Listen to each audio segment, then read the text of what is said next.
I'm here today with Oisin of Handy, co-founder and CEO of Handy, and this is actually a sequel because we had a session already last year at the physical conference in San Francisco, and it's great to have you again. And thanks for coming back. I remember it was very different then. Yes, very, very different. A lot of things have changed, but I think that makes it very interesting also, and we can actually basically follow up on where we left last year and take it from there. So maybe how about a quick introduction from your side, including also kind of a quick overview about Handy and your background, and then we can take it from there. And by the way, the session today, maybe just briefly, the session today is about basically how to build and scale product, but we'll probably also try to focus a bit more on the current situation and what challenges this means for business like Handy and the marketplaces in general. Yeah, of course. So I'm Oisin Hanrahan. I'm the co-founder and CEO of Handy. I'm also the chief product officer of Angie Home Services, which includes Home Advisor and Angie's List. I originally started Handy about 8 years ago to change how people buy home services. So you think about all the services people need in their home, from cleaners to handymen, plumbers, electricians.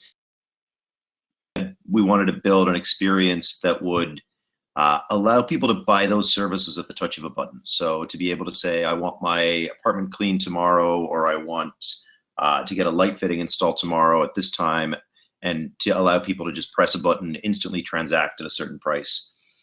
We built that service for 7 years, both direct to consumer and also through retail partners like Wayfair, Walmart, and others.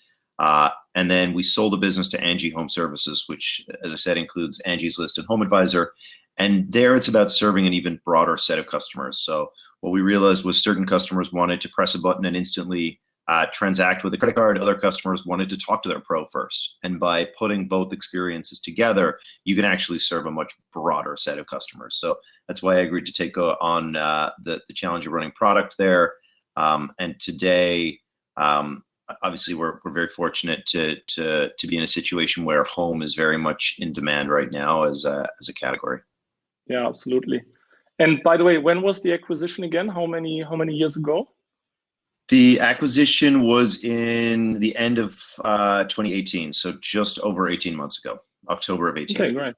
Well, great. So yeah, let's dive right into it. I actually already gave a bit of a background on myself before you came, so I'm not gonna steal too much time on that right now and just dive right into the questions. And actually, one of the questions that I wanted to touch upon is basically how has Handy and the business been affected by the pandemic, by the current situation? Maybe if you could share some insights on that, that would be great. Yeah, for sure. Happy to. So look, I think it's been a tale of two halves, where I think there was that one particular day when I think three things happened. I think the NBA was canceled. The flights between the US and Europe were suspended, and I think Tom Hanks was confirmed to have COVID.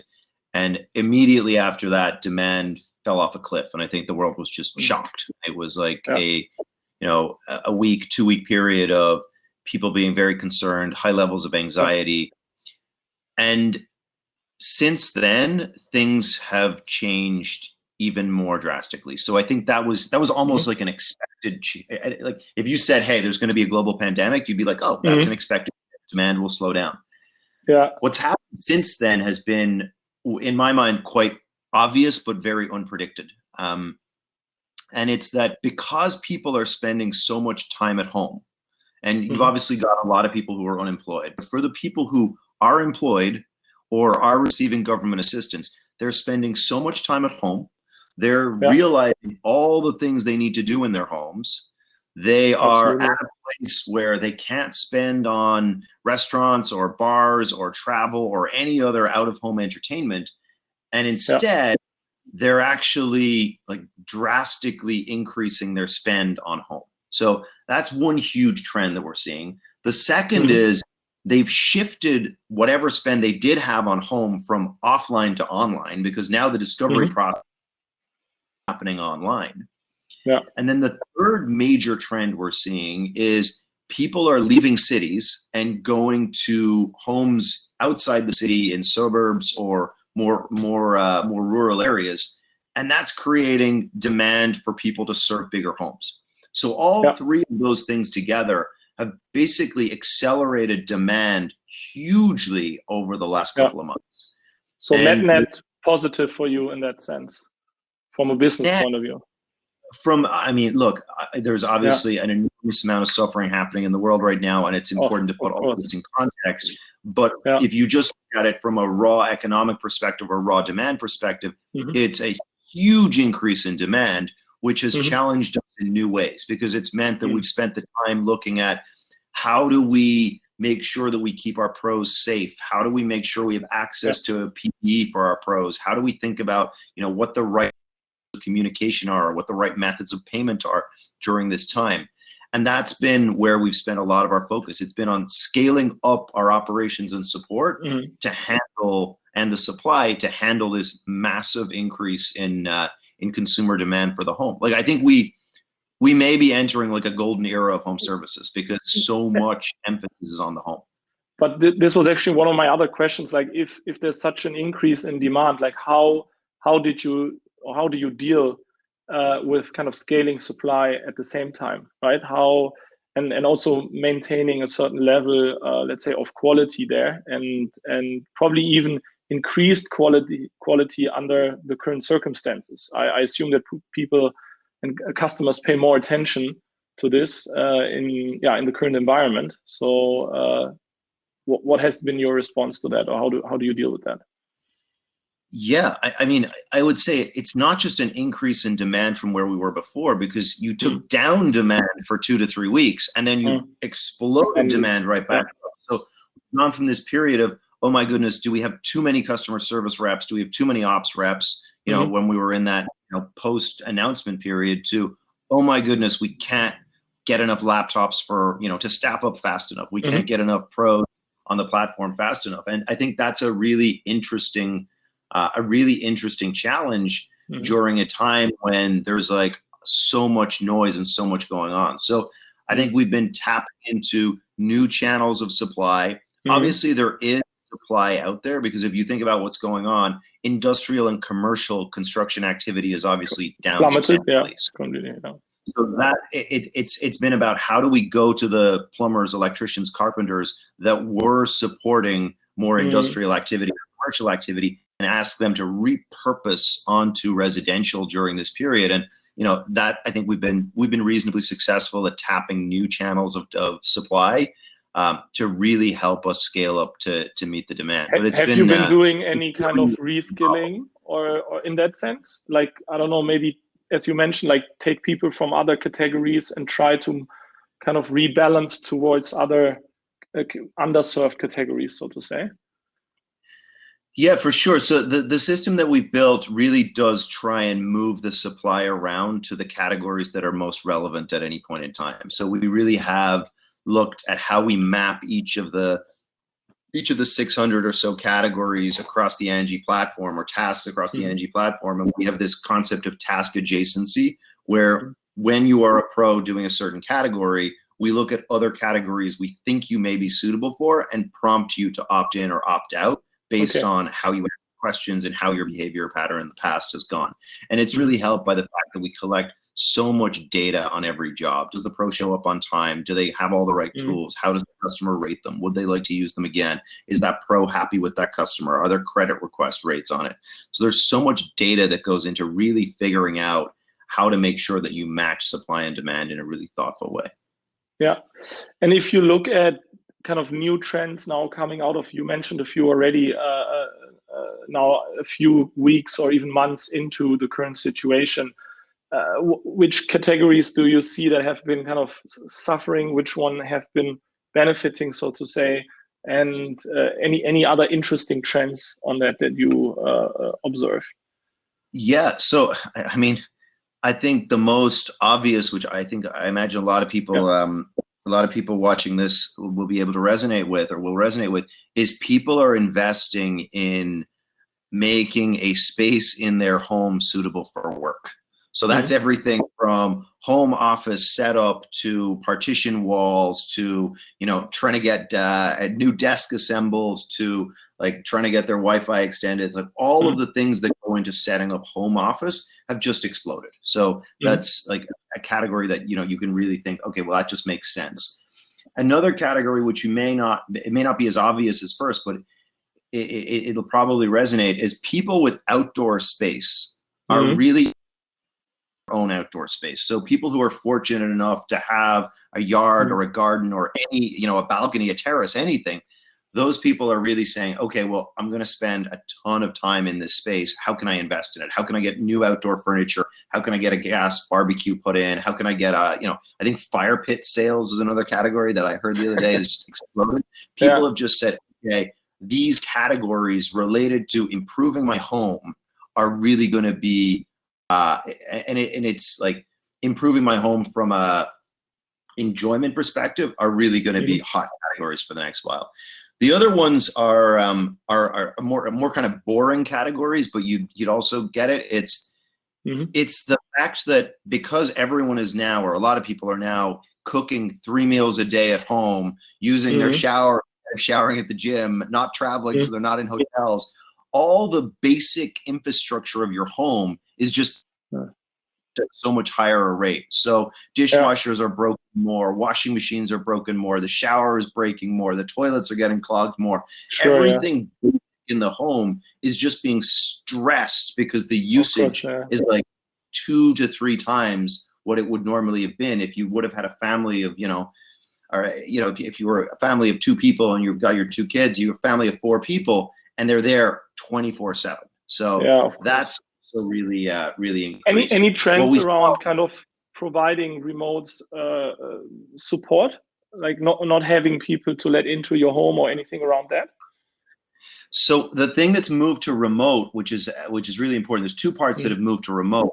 One is pricing. So where before every pro said, oh, well, I have to go see the job, or not every pro, but a large number of pros on HomeAdvisor, which would be on larger categories if they were doing remodels or you know, a toilet install, would say, I want to go see the home first. I want to go look at it.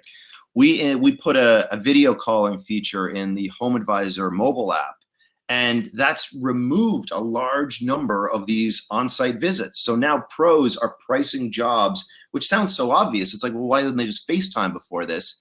But it's really an interesting change to see customers and pros move to virtual. Another one is payments. So obviously payments itself are really moving from in-person cash to digital. So our payment platform has obviously seen a lot of growth as well. But it is really it is really these trends of how do you enable things that don't need to happen in person to happen remote. And do you think that in the current situation, or in general, that kind of a vertically integrated marketplace that you are operating was an advantage or a disadvantage in comparison to other players that have a kind of less integrated model, maybe? Look, I think it really depends by category, right? I think in the category we're in, the best approach is a hybrid model, and you know, obviously that's the model we have, so I'm biased. But it is very obvious, having lived a world of a vertical marketplace and having watched, you know, a lead gen type marketplace, that by putting them together, it unlocks so much more value. And it may be just that this category of home services is slower to adapt and change and move to a vertical transactional model, or maybe the category just really is more beneficial to segmentation and allowing people to go through and say, hey, I need to get my a new toilet installed. And you say, hey, we can do this for $199, pick your toilet. Or you say, would you like to talk to the plumber right now? And it doesn't really matter which choice the customer makes, because you can monetize either incredibly well, and you can deliver a better experience to the customer and a better experience to the pro by you know, combining models together. And I think on top of that, you probably layer other monetization mechanisms to serve other customers. But the hybrid model in home services, it's just a better and model. Have you seen that then also drawing supply, for example, from other platforms because of a kind of superior product or this approach? Look, I think we constantly are in a world where we have more consumer demand on the product than supply. So that's accelerated ever more at this point. And I think what we've seen is more and more pros continue to gravitate towards the platform. We're really happy with the volume of fixed price pros. We're really happy with the volume of lead buying pros, and obviously on Angie's list, continue to have advertising pros. But it is really a world where the consumer demand continues to outstrip the volume of pros on the platform. Maybe let's also take some questions from the audience, and let me maybe quickly look, and we can both look at the comments here and see what kind of questions there are. So I think there's one question, basically, let me just quickly go through it. On what kind of, there's a question on, I think that's very kind of hands-on or tangible, on algorithm for matching, self-develop or buy.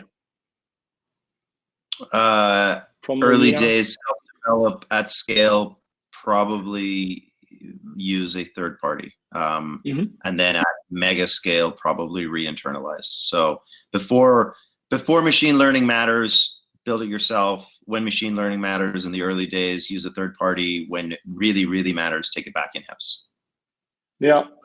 And then there's another question from Brooks around, speaking of FaceTiming and your supply wanting to speak with the demand before committing to working with them. How do you think about circumvention, or like bypassing, I guess? So we've got where on Home Advisor or in certain categories, we charge the pro to contact the customer. So we monetize that conversation. In other scenarios where we have a fixed price transaction and we take payment, we'll take payment from the customer before the pro will have the consult. So it really is more of a repeat use challenge in terms of disintermediation than a challenge on the first time out. So it really is. The models don't really allow for disintermediation on the first transaction. Yeah, but I think that's interesting because it's also kind of a product innovation or a way to build a product to actually not allow for that, right? And then another question here from Kim. How sustainable do you think is the kind of current uptake on home, let's say, or how do you think this will rebalance afterwards? Look, I think that we are seeing a huge increase in home activity. And what we're looking at right now is like a macro shift out of cities into more suburban areas. People moving from 300, 400, 500 square foot apartments to 2,500 square foot homes. Those homes just require more maintenance. So we're seeing that shift. That doesn't go away. Will the shift back down in people setting up home offices temper off? It's possible, but I think there is this world where over the next year and a half, 2 years, I think it's really hard to see. The categories that we spent on before recovering as quick as we may have previously thought. And by that, I mean, it's really hard to see travel and entertainment and restaurant spend recovering that quickly. And, I think people are taking, different experiences from this COVID world. I think some people are saying, hey, I want to get back to where I was as quickly as possible. I think other people are saying, actually, this is a different world and I don't dislike it that much. And actually, it's not the worst thing in the world to spend a little more. It's not the worst thing in the world to, think about how I wish to organize my life in a less frantic, less travel-based way. I certainly think of, the number of days I've spent on the road over the last year and a half, 2 years, or probably longer, 8 years, traveling for work. And if we can maintain some of that, if we can maintain some of what's shifted to remote Absolutely. versus traveling for every single meeting that we were doing before, I think it would be a net positive. And me to think, well, actually, do I really need to live as close to an office as I previously thought, or should I think about what a different living setup might look like? So I don't think it's 100% shift that'll maintain, but I don't think it has to. I think even a moderate shift back in travel for every meeting to a remote world. And if you look at some of the shifts that large tech companies are making, whether it's Twitter or Square or Facebook or Google or others, talking about remote work being, or working remotely or working from home being a more permanent part of their setup, that tells you that this is not likely to be a flash in the pan. That's probably a 5 to 10 year trend. Yeah, absolutely. Maybe one last question here from Sean is a little bit in a similar direction that I asked already beforehand. Maybe interesting. Have you done any testing around upskilling pros? For example, they start as a cleaner and then gain skills to become a professional in more skilled categories through the platform. Since you say that supply is the issue, right? Basically, so to grow your supply base. Yeah, we've definitely leaned into this. We've partnered with a number of different organizations to do it, where had people apply with certain skills, and either they don't make the cut with the original skill set they apply to get into the category they want, and we refer them to a third party to take on some training, or they come in one category and we expose them to training, we expose them to third parties that can provide these services to upskill them, and then they can take that on and come back and reapply to join different skill levels. So I don't think it's been a huge part of our business, but it is something that we lean into. I think we need to wrap it up. Felicia is telling us. So thanks a lot for joining us, and thanks for everyone to tune in. And great having you again. And hope to see you at the next conference.